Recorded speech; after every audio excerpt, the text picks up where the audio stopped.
Governor గారి ప్రసంగానికి మనస్ఫూర్తిగా ధన్యవాదాలు తెలియజేస్తూ ఈ తీర్మానాన్ని బలపరుస్తున్నాను. అధ్యక్ష, ఈ సందర్భంగా గవర్నర్ గారు ఒక కొటేషన్ స్వామి వివేకానంద చెప్పిన స్ఫూర్తిని తీసుకొచ్చారు. ఇది ఇక్కడుండే మనమే కాకుండా రాష్ట్రంలో ఉండే ప్రజానీకం మొత్తం, భారతీయులు మొత్తం కూడా ఆలోచించాల్సిన, ఇది ప్రపంచం కూడా ఆలోచించాల్సిన స్ఫూర్తిది. ఆయన రాసింది, మనం ఈ రోజున ఏ స్థితిలో ఉన్నామో దానికి మనమే బాధ్యులం. ముందు ముందు మనం ఎలా తయారు కావాలనుకుంటే అలా తయారయ్యే శక్తి మనలోనే ఉంది. మనం ఇంతవరకు ముందు చేసిన పనుల వల్ల మనం ఈ రోజున ఈ స్థితిలో ఉన్నాం. కాబట్టి నిస్సందేహంగా ఇప్పుడు మనం చేసే పనుల ద్వారా భవిష్యత్తులో మనం ఎలా తయారు కావాలంటే అలా తయారు చేసుకోవచ్చు. అందుచేత ఎలా పని చేయాలో మనం అర్థం చేసుకోవాలని స్వామి వివేకానంద గారు ఎప్పుడో చెప్పిన మాట మనకు, మన రాష్ట్రానికి కూడా వర్తిస్తుంది. అధ్యక్ష, ఇప్పుడే మిత్రులు పవన్ కళ్యాణ్ గారు చాలా స్పష్టంగా చెప్పారు. అధ్యక్ష, తెలుగు రాష్ట్రం, తెలుగు ప్రజానికం వివిధ సందర్భాల్లో అనేక ఇబ్బందులు పడ్డారు. మద్రాసులో ఉండేవాళ్ళం. స్వాతంత్రం వచ్చే వరకు మద్రాసులో ఉండి పొట్టి శ్రీరాములు గారు త్యాగం చేసి ప్రాణాలు అర్పించిన తర్వాతనే రాష్ట్రం ఏర్పాటైంది. అది కూడా అధ్యక్ష 1353 అక్టోబర్ 1న కర్నూలు కేంద్రంగా ఆ రోజు ఆంధ్ర రాష్ట్రాన్ని ఏర్పాటు చేసుకోవడం. అదే మాదిరిగా ఆ రోజు ఆంధ్రప్రదేశ్ రాష్ట్రం, తెలంగాణ స్టేట్, హైదరాబాద్ స్టేట్ రెండూ కలిపి మొట్టమొదటిసారిగా భాషా ప్రయుక్త రాష్ట్రాలు ఏర్పాటు చేయాలి అనే ప్రగాఢమైనటువంటి ఆకాంక్షతో ఆ రోజు హైదరాబాద్ రాజధానిగా తెలుగు వాళ్ళందరూ కలవడం. ఇది భారతదేశ చరిత్రలో దిశ ఫస్ట్ టైం భాషా ప్రయుక్త రాష్ట్రం నాంది పలికింది ఇక్కడ. తర్వాత చాలా రాష్ట్రాలు వచ్చాయి. అదే సమయంలో దిశ మళ్ళీ 2014 2 రాష్ట్రాలు, తెలుగు రాష్ట్రాలు 2 రాష్ట్రాలుగా ఏర్పడ్డాయి. ఇవన్నీ చూస్తే ఎన్నిసార్లు ఒక పర్మనెంట్ అడ్రస్ లేకుండా మనం ఇబ్బంది పడ్డాము. ఇది ఒక ఆలోచన మాత్రం అధ్యక్ష. ఈరోజు మనం చూస్తే 10 ఏళ్ళు అయింది. 10 ఏళ్ళు అయితే రాజధాని ఏది అంటే మనం చెప్పుకోలేని పరిస్థితి. అంటే మొన్నటి వరకు మీరు చూస్తే అధ్యక్ష 5 ఏళ్ళు అమరావతి అనుకున్నాం, 5 ఏళ్ళు 3 రాజధానులు ముచ్చటొచ్చింది. ఏది రాజధాని చెప్పలేక అవమానం పాలయ్యే పరిస్థితికి వచ్చావు అధ్యక్ష. ఇంకో పక్క అధ్యక్ష, ఈరోజు మీరు చూస్తే మొట్టమొదటిసారిగా 1982లో ఎన్టీ రామారావు గారు తెలుగుదేశం పార్టీ పెట్టి ఈరోజు అనేకమైనటువంటి ఒక విశ్వాసాన్ని కల్పించే కార్యక్రమాలు ఆయన చేశారు. సంక్షేమం, అభివృద్ధి, పాలనా సంస్కరణకు శ్రీకారం చుట్టారు. తెలుగు జాతి అనేది అప్పటికి మద్రాసు అని పిలిచే పరిస్థితి నుంచి మొట్టమొదటిసారిగా తెలుగు జాతి ఒకటి ఉందని ప్రపంచానికి చాటి చెప్పిన నాయకుడు నందమూరి తారక రామారావు గారు. అదే సమయంలో దిశ మనందరం ఒకసారి ఆలోచిస్తే తెలుగు నేలపైన పుట్టినటువంటి పివి నరసింహరావు గారు ఆర్థిక సంస్కరణలు తీసుకొచ్చాడు. ఇప్పుడే మిత్రులు పవన్ కళ్యాణ్ గారు చెప్పినట్టు వెంగళ వెంకయ్య గారు మన జాతీయ జెండా రూపకల్పన చేశారు. ఇలాంటి చరిత్ర ఉండే మనం చూస్తే ఇప్పటికి కూడా ఈ రాష్ట్రంలో అనేక ఇబ్బందులు వచ్చి కనీసం ఈరోజు బడ్జెట్ కూడా పెట్టుకోలేక ఆర్థిక ఇబ్బందుల వల్ల మళ్ళీ ఒక 2 నెలలు టైం తీసుకొని పెట్టుకోవాలని ఆలోచించే పరిస్థితికి వచ్చాం. ఇంకో పక్క దిశ పివి నరసింహరావు గారు తీసుకొచ్చిన ఆర్థిక సంస్కరణలు ఈ దేశం యొక్క పెను మార్పులకు నాంది పలికింది. అక్కడి నుంచి పబ్లిక్ ప్రైవేట్ పార్ట్నర్షిప్ వచ్చింది. దీంతో బ్రహ్మాండంగా అభివృద్ధి జరగడమే కాకుండా ఈరోజు వికసిత్ భారత్ 2047 నరేంద్ర మోడీ గారు ఏదైతే మాట్లాడుతున్నారో నాకు ఏమాత్రం అనుమానం లేదు. 2047కి భారతదేశం ప్రపంచంలో మొదటి స్థానంలో కానీ రెండో స్థానంలో ఉండే అవకాశాలు ఉన్నాయి. అది మన చేతుల్లోనే ఉందని చెప్పి కూడా నేను మీకు తెలియజేస్తున్న అధ్యక్ష. దీనికి కారణం మీరు ఒకసారి చూస్తే ఈరోజు ఒక 2 ఎగ్జాంపుల్స్ ఇక్కడ చాలామంది ఉన్నారు. 25 ఏళ్లకు మునుపు విజన్ 2020 తయారు చేశాం సమైక్య ఆంధ్రప్రదేశ్ కోసం. మీరు కూడా భాగస్వాములు దాంట్లో. ఆ విజన్ 2020 తయారు చేసిన తర్వాత మనం అభివృద్ధి స్టార్ట్ చేశాం. ఆ రోజు ఏ నిధులైతే ఉన్నాయో ఆ నిధులనే పెట్టి మనం ముందుకు పోగలిగాం. ఈరోజు మీరు చూస్తే దేశంలోనే highest per capita income Telangana రాష్ట్రం ఉండడం ఆ రోజు చేసిన అభివృద్ధి వల్ల సాధ్యమైందని చెప్పి కూడా నేను మీకు తెలియజేస్తున్నాను.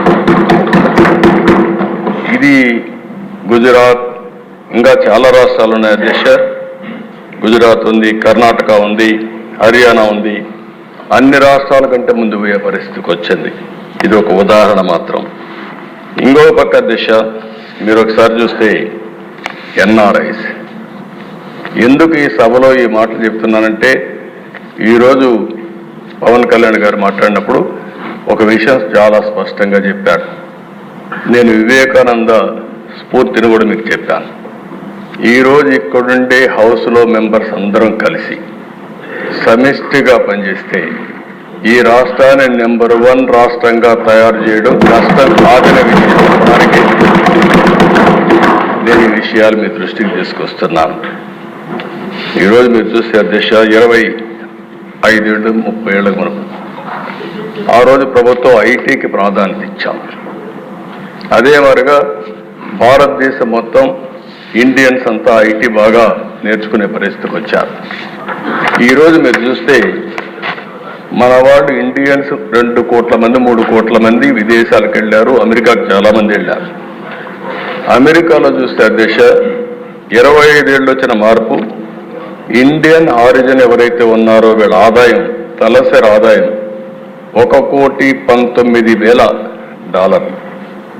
మన తర్వాత ఎవరైనా చూస్తే అధ్యక్ష తైవానీస్, వాళ్ళ ఆదాయం $95,700. వాళ్ళ తర్వాత చైనీస్, వాళ్ళ ఆదాయం $81,000. జపనీస్ 80,000, పాకిస్తానీ 70,000. ఈ విధంగా చూసుకుంటే అధ్యక్ష అమెరికాలో ఉండే నేటివ్ అమెరికన్స్ 65,900. అంటే అధ్యక్ష ఈరోజు ఈ ప్రభుత్వం అవలంబించిన విధానాలు 5 సంవత్సరాలుగా మీరు చూస్తే పాత ప్రభుత్వం ఇంగ్లీష్ నేర్పిస్తామన్నారు. ఇంగ్లీష్ నేర్పిస్తే ఏదో అయిపోతుందని మాటలు చెప్పారు. కానీ మారుమూల ప్రాంతాల్లో ఉండే మన సరైన టీచర్ లేకపోయినా చదువుకున్న వాళ్ళు ఈరోజు ప్రపంచంలో హైయెస్ట్ ఇన్కమ్ సంపాదించే పరిస్థితికి వచ్చారంటే అది భారతీయుల యొక్క శక్తి సామర్థ్యం. అందులో ఇంకా ఒక అడుగు ముందున్నారు తెలుగువారు. దానికి గర్వపడుతున్నానని చెప్పి కూడా నేను మీకు తెలియజేస్తున్నాను. కానీ దిశ ఇప్పుడు ఇక్కడికి వచ్చినప్పుడు ఇది గత చరిత్ర. గడిచిన 5 సంవత్సరాల్లో జరిగిన విషయాలు కూడా నెమరు వేసుకోవడం చాలా అవసరం. ఇప్పుడే జూన్ 4వ తారీఖు వచ్చిన ఎన్నికల ఫలితాలు ఒక కొత్త చరిత్రను సృష్టించాయి. ప్రజా చైతన్యానికి నిదర్శనంగా నిలిచాయి. మీరు చూస్తే దేశ 93% స్ట్రైక్ రేట్, 57% ఈ కూటమికి ఓట్లు పడ్డాయి. ఇది నా రాజకీయ జీవితంలో ఏ పార్టీ కూడా నందమూరి తారక రామారావు గారు పార్టీ పెట్టినప్పుడు కానీ 94లో కూడా రాలేదంటే అది ప్రజలు మన మీద పెట్టుకున్న నమ్మకం అనే విషయం మనందరం అధ్యక్ష, ఒక్కొక్క పార్లమెంట్ 70,000, 80,000, 90,000 మెజారిటీ వస్తాయి. అలాంటిది 95,000 మెజారిటీ ఒక అసెంబ్లీలో వచ్చిందంటే నేను మనస్ఫూర్తిగా అభినందిస్తున్న. గాజువాకలో 95,000 మెజారిటీ అంటే దీన్ని చూసినప్పుడు చాలా ఆనందం, ఆశ్చర్యం వేస్తుంది. దీని వెనకాల కూడా దిశ చాలా శ్రమ ఉంది. ఒక్క విషయం మనం గుర్తుపెట్టుకోవాల్సిన అవసరం ఉంది. మిత్రుడు పవన్ కళ్యాణ్ గారు ఇప్పుడే మాట్లాడారు. ఒక్కసారి రాష్ట్ర ప్రజానికం కానీ ఎలాంటి నమ్మకం కల్పించామంటే చాలా సఫర్ అయ్యాం. 2014లో కూడా కొత్త రాష్ట్రం, ఈ రాష్ట్రం అభివృద్ధి కావాలని ముందుకొచ్చి పోటీ చేయకుండా సపోర్ట్ చేసిన వ్యక్తి పవన్ కళ్యాణ్ గారు. సామాజిక బాధ్యత కోసం ఆలోచించారు, ముందుకొచ్చారు. తర్వాత దిశ మొన్న ఎలక్షన్లో ఆయన్ని మేము చూసినప్పుడు చాలా సమస్యలు వచ్చాయి. నన్ను అరెస్ట్ చేసినప్పుడు జైలుకు వచ్చి నన్ను పరామర్శించిన తర్వాత బయట వచ్చి ఆ క్లిష్ట సమయంలో ఏమాత్రం ఓటు డివైడ్ కావడానికి వీలు లేదు, రాష్ట్ర ప్రయోజనాల కోసం తెలుగుదేశం జనసేన కలిసి పోటీ చేస్తామని చెప్పిన మొదటి వ్యక్తి పవన్ కళ్యాణ్. అంటే ఇది ఒక సామాజిక బాధ్యతగా తీసుకున్నారు. రాజకీయంలో అరుదైన సంఘటన ఇది. ఇద్దరం కలిసిన తర్వాత బీజేపీ వారు కూడా ముందుకొచ్చారు, కేంద్ర నాయకత్వం. ముగ్గురం కలిసిన తర్వాత దిశ ఇది ఒక సునామీ. ఎవ్వరూ ఊహించిన సునామీ రాష్ట్రంలో వచ్చిందంటే ఎన్నికల్లో కూడా మనం తీసుకున్న నిర్ణయాల కారణం. ఆ నిర్ణయాన్ని మళ్ళీ మనందరం కలిసి వారు ఒక మాట చెప్పారు, మనస్ఫూర్తిగా అభినందిస్తున్నా. ఈ రాష్ట్రాన్ని మళ్ళీ ఘాటిలో పెట్టి అన్ని విధాల అభివృద్ధి చేసే వరకు ఏమాత్రం ఆలోచించకుండా సమైక్యంగా ముందుకు పోవడానికి ఆలోచిస్తామని ఈ సభ ద్వారా రాష్ట్ర ప్రజానికాన్ని కూడా మేము ఒక హామీ ఇస్తున్నాం, చేస్తామని కూడా మీకు కూడా తెలియజేస్తాను. అధ్యక్ష, ఈసారి ఎన్నికలు రాష్ట్రం కోసం, తమ బిడ్డల కోసం, భవిష్యత్ తరాల కోసం ప్రజలు ఇచ్చిన తీర్పు ఇది. ఉపాధి కోసం వేరే రాష్ట్రాలకు వెళ్ళినటువంటి పేదవాళ్ళు వాళ్లే టిఫిన్ క్యారియర్ తీసుకొని వచ్చి ఓటేసి మళ్ళీ తిరిగి చెన్నైకో, హైదరాబాద్కో, బెంగళూరుకి వెళ్ళారు. ఎక్కడో అమెరికాలో, ఆస్ట్రేలియాలో, ఆఫ్రికాలో ఉండే తెలుగువారు ఆ ఓటు వేయడానికి లక్షల రూపాయలు ఖర్చు పెట్టుకొని వచ్చారు. కొంతమంది 3 నెలలు 5 నెలలు ఇక్కడ ఉండే మెంబర్స్కి అందరూ కూడా అర్థం కాదు, కానీ వాళ్ళే వచ్చి వాళ్ళ డబ్బులు ఖర్చు పెట్టుకొని గెలిపించి మనకు చెప్పకుండా వెళ్ళారంటే అది వాళ్ళకుండే. మన మిత్రు కోసం రాలా, కానీ రాష్ట్రం కోసం వచ్చారు. ఈ రాష్ట్ర భవిష్యత్తు కాపాడుతామనే ఆలోచనతో మనకు ఓట్లేసి తిరిగి వెళ్ళారు. ఇంకొక పక్కన దిశ తెల్లవారితో నిద్రలేస్తే ఎప్పుడూ రానివాడు నిద్ర లేస్తానే నేరుగా పోలింగ్ స్టేషన్కి వచ్చి, అంటే పీక్ పీరియడ్లో ఎంతమంది వస్తారో అంతమంది నిలబడుకొని 5-6 గంటలు వెయిట్ చేసి రాత్రి 12-1 గంట వరకు ఓట్లు వేశారంటే అధ్యక్ష, అది వాళ్ళు చూపించిన చొరవ. వాళ్ళందరికీ నేను ఈ సభ ద్వారా, మీ ద్వారా శిరస్సు వంచి పాదాభివందనం చేస్తున్నాను. అధ్యక్ష, ఇలాంటి అనుభవంతో ఇక్కడికి వచ్చాం. దీనికి కారణం ఏంటి? ఒకసారి అధ్యయనం చేసుకోవాల్సిన అవసరం ఉంది. 5 సంవత్సరాలు ప్రజలు నరకాన్ని చూశారు. నరకం అంటే చాలా మందికి తెలియదు, కానీ కథల్లో చూశాం. అలాంటి నరకాన్ని ఈ రాష్ట్రంలో చూసే పరిస్థితి వచ్చింది. రాష్ట్ర చరిత్రలో అవి ఒక చీకటి రోజులు. ఆస్తులు సెటిల్మెంట్ చేశారు, మామూలు కాదు. భూములు దొరికితే భూముల్ని, 30-40 సంవత్సరాలుగా సంపాదించిన ఆస్తుల్ని ఎక్కడికక్కడ ఇమ్మంటే మెడ మీద కత్తిపెట్టి రాయించుకున్న సందర్భాలు. ఏ ఆడబిడ్డ మానానికి రక్షణ లేదు. ఇష్టానుసారంగా బిహేవ్ చేశారు. ప్రాణానికి విలువ లేకుండా చేశారు. ఎంత దారుణంగా ప్రవర్తించారంటే అంత దారుణంగా ప్రవర్తించే పరిస్థితి వచ్చారు. కడకు బ్రతుకు కూడా గ్యారంటీ లేదు. మనం క్షేమంగా ఇంటికి తిరిగి వస్తామని ఆశ ఎవరికి లేని పరిస్థితి వచ్చింది. దౌర్జన్యాలు, విధ్వంసాలు, కబ్జాలు, దాడులు, కేసులు ఒకటి కాదు దిశ. ఎన్ని విధాల ఇబ్బంది పెట్టాలనో ఇక్కడ ఉండే వాళ్ళల్లో సగం మంది ఎక్కువగా బాధితులు, కొంతమంది తక్కువగా బాధితులు అంతే. మానసికంగా కొంతమందిని దెబ్బతీశారు, ఆర్థికంగా కొంతమంది దెబ్బతీశారు, కొంతమందిని శారీరకంగా. కడాన దిశ మీలాంటి వ్యక్తి పైన అటెంప్ట్ రేప్ కేసు పెట్టించే పరిస్థితికి వచ్చారంటే అది తలుచుకుంటే ఇప్పటికి కూడా జీర్ణించుకోలేకపోతున్నాం. కానీ బాధ ఉంది, ఆవేశం ఉంది. ఇంకొకసారి చూస్తే మా మెంబర్స్ కూడా చాలా హిస్టరిక్గా కూడా ఉన్నారు. నాకు అర్థమైంది. ఇప్పుడు మా తాడిపత్రి ఉన్నాడు, అశ్విన్ ఉన్నాడు. అశ్విన్ జైలుకు పోయి వచ్చాడు. ఇక్కడే అచ్చెన్నాయుడు ఉన్నాడు, జైలుకు పోయి వచ్చాడు. నారాయణ ఉన్నాడు, తిప్పి తిప్పి తిప్పి ఎక్కడికెక్కడికో తీసుకుపోయి అదృష్టం బాగుండా అరెస్ట్ కాకుండా జైలుకు పోకుండా బయట వచ్చాడు. ఇవన్నీ సరే. రఘురామకృష్ణరాజు ఇంకేమవుతాడో తెలియదు. ఆ రోజు రాత్రంతా నిద్ర లేదు. ఆయన కాపాడుకోవడానికి ఎన్ని విధాల ప్రయత్నం చేశామంటే దిశ. ఆ రాత్రంతా నెక్స్ట్ డే భగవంతుడు మంచి చూపు చూశాడు కాబట్టి బయట వచ్చాడు. కానీ ఈ దుర్మార్గులు ఇష్టానుసారంగా ప్రవర్తించే పరిస్థితికి వచ్చారు. మనం ఇబ్బందులు పడ్డాం. అర్థం లేనటువంటి పన్నులు వేయడం, ఇష్టానుసారంగా బిహేవ్ చేయడం, ఉపాధి లేదు, ఉద్యోగం లేదు, బాధపడని వర్గం లేదు, జీవన ప్రమాణాలు దారుణంగా పడిపోయినాయి. అంతటా అభద్రత, అశాంతి, ఆందోళన, అసంతృప్తి ఇవన్నీ కలిపే మనకు వచ్చిన మెజారిటీస్. ఈ విషయం మనందరం గుర్తుపెట్టుకోవాలి. అదే ఇది ఒక కేస్ స్టడీ కూడా.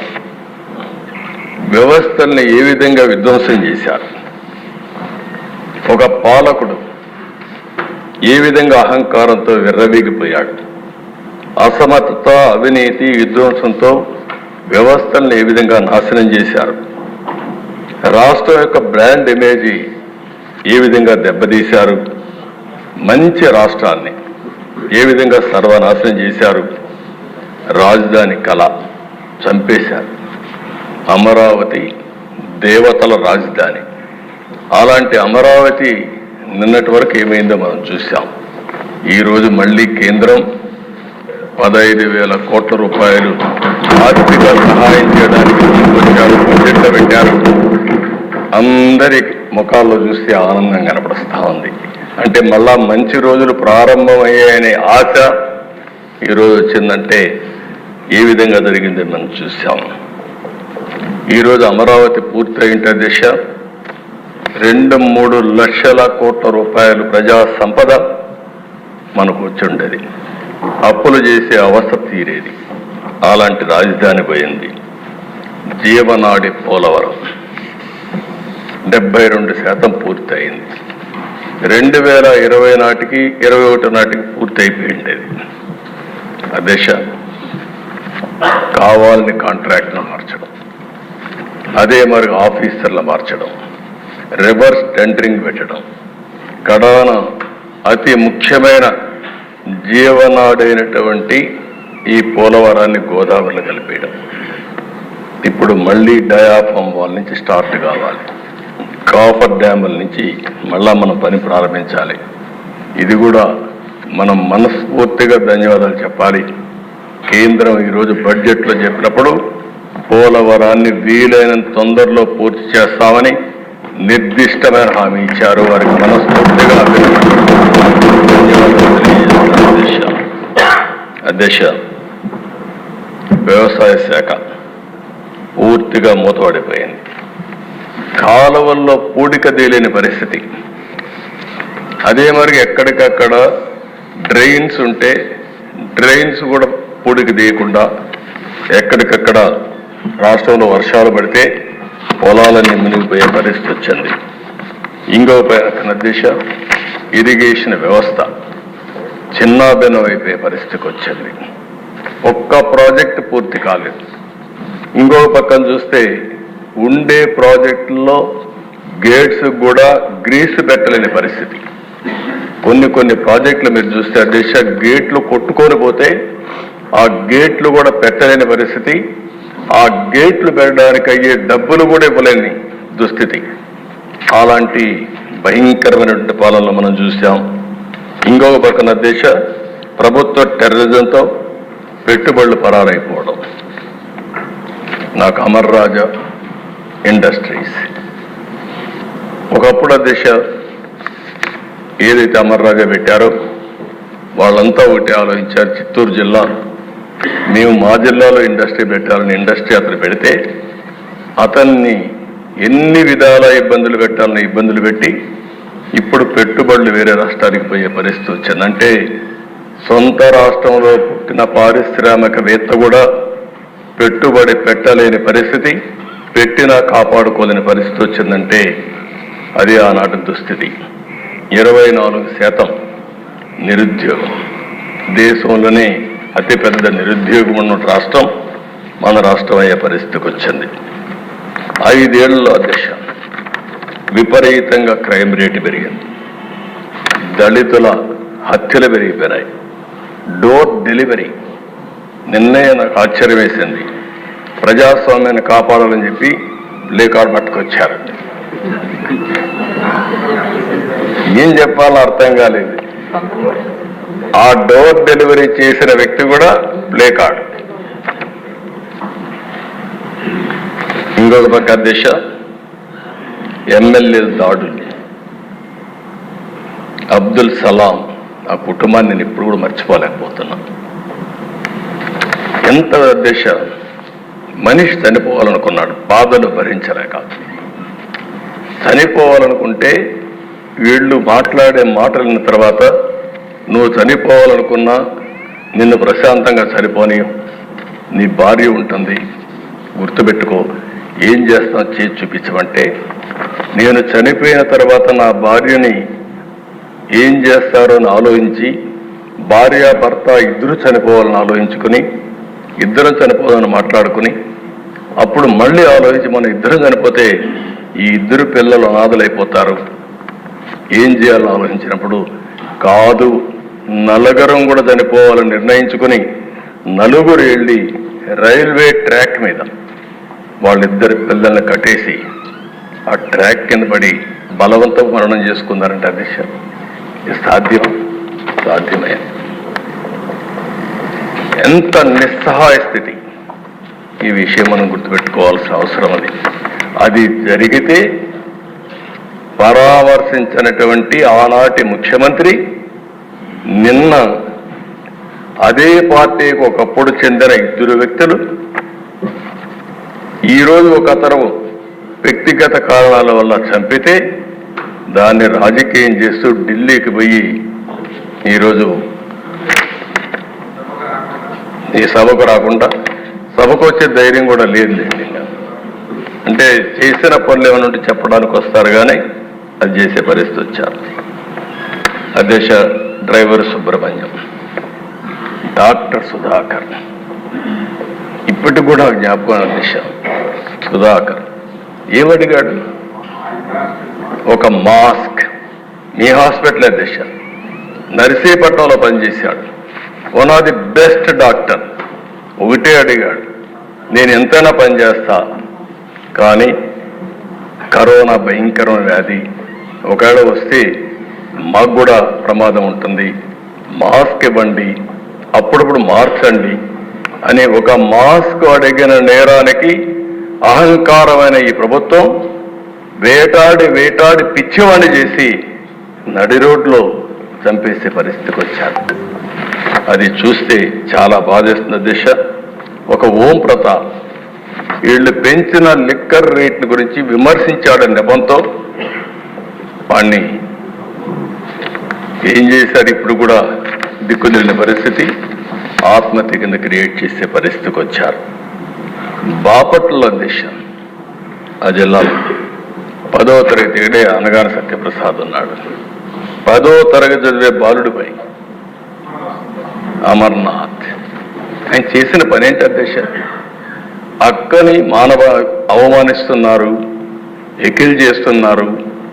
ఆ అమ్మాయి మానసికంగా చాలా బాధపడతా ఉంది అని ఇంటికి వచ్చి చెప్పిన నేరానికి దారిలో పోతా ఉంటే పెట్రోల్ పోసి తగలబెడితే, పెట్రోల్ వేసి తగలబెట్టిన వాళ్ళకి రక్షణ ఇచ్చే పరిస్థితి వచ్చారు తప్ప ఆ కుటుంబాన్ని కాపాడే పరిస్థితి లేకుండా పోయింది. అధ్యక్ష, ఇక్కడుండే మహిళలు చూశారు, ఇప్పుడు కూడా అదే సమస్య నాకు కనపడుస్తూ ఉంది. నేను ఆ రోజు ఇదే కుర్చీలో చెప్పాను అధ్యక్ష, జ్ఞాపకం ఉంటుంది. నాకు జరిగిన అవమానం నా లైఫ్లో ఎప్పుడూ బాధపడ్డా, ఒకే రోజు బాధపడ్డా, అదే చివరి రోజు అనుకుంటున్నా. ఆ రోజు వీళ్ళు చేసిన అవమానానికి ఇది గౌరవ సభ, ఈ సభలో నేను ఉండను. గౌరవ సభ చేసిన తర్వాత మళ్ళీ క్షేత్రస్థాయిలో గెలిచి ఈ సభలో అడుగు పెడతానని ఆ రోజు. ఇప్పుడు కూడా దేశ నాకు జ్ఞాపకం, ఆ రోజు మైకు కూడా ఇవ్వాలి, ఇది ఓన్లీ రికార్డ్. అక్కడి నుంచి ప్రజల్లోకి వెళ్ళాం, మళ్ళా తిరిగి ఇక్కడికి వచ్చాం. అధ్యక్ష, ఇదే కాదు, ఎంతమంది ఆడబిడ్డల పైన, గౌరవంగా బ్రతికే ఆడబిడ్డల పైన ఎన్ని విధాలుగా సోషల్ మీడియాలో పోస్టింగ్స్ పెట్టారు, ఎన్ని విధాల అవమానం చేశారు, ఇప్పటికి కూడా ఎన్ని విధాల అవమానం చేస్తున్నారు. కడాన అధ్యక్ష, ఒక రాజకీయ నాయకులపైన కానీ ఎమ్మెల్యేలుగా ఉండే వ్యక్తులపైన కడాన అధ్యక్ష ఎన్నిసార్లు పవన్ కళ్యాణ్ గారిని వ్యక్తిగతంగా విమర్శించారంటే మామూలుగా విమర్శించడం కాదు, ఫ్యామిలీ పరంగా విమర్శించడం, ఇలాంటి చూసినప్పుడు చాలా బాధేస్తుంది దిశ. ఈరోజు కుటుంబ సభ్యులపైన నీచంగా మాట్లాడడం, ఇంకో పక్కన ఆ రాతలైతే భరించరాని రాతలు.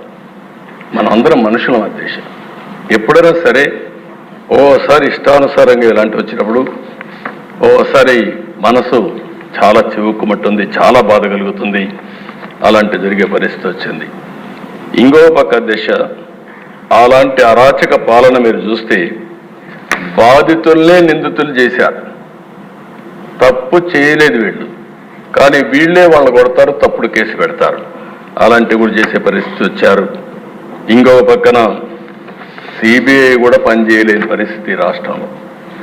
నేను అడుగుతున్నాను అధ్యక్ష, ఇప్పుడైనా సరే ఢిల్లీకి పోయారు, ఓ కిల్డ్ బాబాయ్, ఇది నా క్వశ్చన్ ఫస్ట్ అనేది, ఇప్పుడు అడుగుతున్నా మళ్ళీ, ఓ కిల్డ్ బాబాయ్ ఎవరు సమాధానం చెప్పారు? విజయ్ కుమార్ రాజు గారు, విష్ణుకుమార్ రాజు గారు, మీరు చెప్పాలి ఇప్పుడు.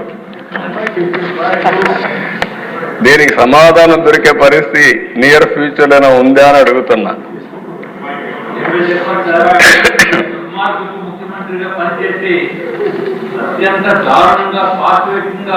చేసిన పనికి ప్రపంచ దేశాల్లో నియంతృత్వ పరిపాలన చేసే వాళ్ళు కూడా సిగ్గుపడే పరిస్థితి వచ్చింది. అటువంటిది ప్రజలందరినీ కూడా మెచ్చుకోవాల్సిన అవసరం ఉంది అధ్యక్ష. గౌరవ ముఖ్యమంత్రి గారిని, పవన్ కళ్యాణ్ గారిని, కూటమిని ఎన్నుకుని అత్యంత గొప్ప అవకాశం మళ్ళీ ఆంధ్ర రాష్ట్రాన్ని తిరిగి పురోగభివృద్ధిపై తీసుకుని వెళ్ళటానికి చేసిన నిర్ణయం ఆంధ్ర రాష్ట్ర ప్రజలందరికీ కూడా మరి ఒక్కసారి మీ ద్వారా కూడా నేను తెలియజేసుకుంటున్నాను అధ్యక్ష. అట్లాగే